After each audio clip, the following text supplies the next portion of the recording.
ఒక శాంతమైన గ్రామంలో రాముడు అనే మంచి రైతు నివసించేవాడు.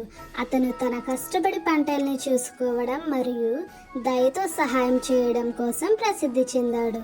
ప్రతి ఉదయం అతను నవ్వుతూ తన పంట భూముల వైపు నడుస్తూ పనులు ప్రారంభించేవాడు. ఒకరోజు రాముడు తన పంట భూములకు నడుస్తూ వెళ్ళే దారిలో ఒక వృద్ధ భిక్షవాడిని చెట్టు కింద కూర్చుని ఉండటం చూస్తాడు. అతనికి చాలా ఆకలి మరియు అలసట ఉన్నట్లు కనిపించి రాముని దగ్గర ఆహారం కోరాడు. రాముడు వెంటనే వృద్ధ భిక్షవాడిని తన ఇంటికి తీసుకెళ్ళి అతనికి సౌమ్యంగా ఆహారం ఇచ్చాడు.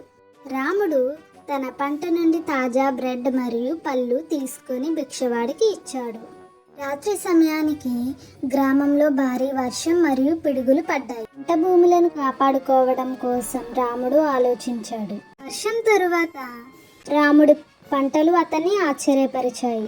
రాముడు తెలుసుకున్నాడు, నిజమైన బహుమతి మనస్ఫూర్తిగా మరియు దయతో చేయడం అని.